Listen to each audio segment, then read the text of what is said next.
One of the biggest challenges was Stephen Brandt learning to be ambidextrous with flaming swords. I knew going in the toughest thing was going to be how do you make it look like The Rock is in trouble? And I thought it's going to be the most skilled swordsman in the ancient world. It's not going to be the biggest, baddest. And it's going to be a climactic sword fight that has different stages and different challenges that would put, believably, The Rock in jeopardy. So Stephen Brandt had to use flaming swords with both hands and do several sequences where they really were on fire and threatening. And there are no special effects here. You know, these are fights as they are really happening, so there's no digitization and no fancy stuff. It's the real deal. You know, it's the real deal. If you look at that sequence, there's a point right where The Rock is at the top of the stairs, and Memnon strikes him with the double swords, full fire for real, and it's a slow motion shot, so you can really see it for a moment there. And it's the first big puff of fire that is sent at The Rock. It was actually more than we thought, and cooked him. It cooked his eyebrows. That was so effective. The look of that puff, and knowing what I know about what I was shooting, was actually very terrifying. That I did 2 optical enhancements that match it later in the same fight sequence. So the first puff of flame you see was the real deal and something that one shouldn't do to one's movie star. While the fiery swords were real and dangerous throughout, there's another great ball of fire that blinds him with sparks and flame later that's an optical enhancement. So there's fire on those swords. I just added a little puff right there because I was so amazed by what we got accidentally in the early part of the fight. So look, we try to keep fluid, and when something amazing happens, I can capitalize on it later if I can capitalize on it safely.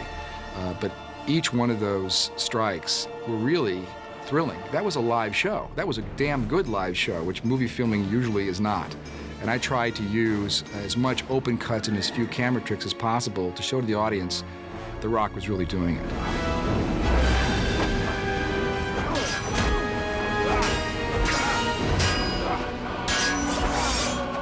In my films, I like to try to create a moment where the hero is really on his knees, where the hero has the worst moment and the audience gets to suspend that moment saying, how's he going to get out of this one? I asked The Rock, going in, what's the move you can do that nobody else can do? Where am I going to have this character's back against the wall and then something that you can really physically achieve? And I know I'm talking to one of the world's best natural athletes here, so I wanted to start with what he already has and then how we can modify that for the film. The kip-up, which is at the climax, the final fiery sword sequence, and The Rock is really on his back over the ledge at the top of the parapets of Gomorrah, is the one great move The Rock can do that I think nobody else his size can actually do. That is a traditional gymnastic move that guys about 100 pounds lighter and about 1.5 feet shorter than The Rock are able to pull off. He's the biggest man I've ever seen do that move. So I said, this is fantastic. He can essentially flip up off of his thumbs from a flat on his back position and catch the swords in the final moment of that particular section of the fight. Cut! Woo! Damn, nice one. Brilliant. And I thought, this is the heroic moment I've been looking for to cap that particular section of the battle. So I shot at high speed to help the audience see that The Rock was really doing his own performance. And it's quite a breathtaking moment. It's a challenge to a filmmaker to create a moment like that and then deliver in a way that's satisfying to the audience and honest to the audience.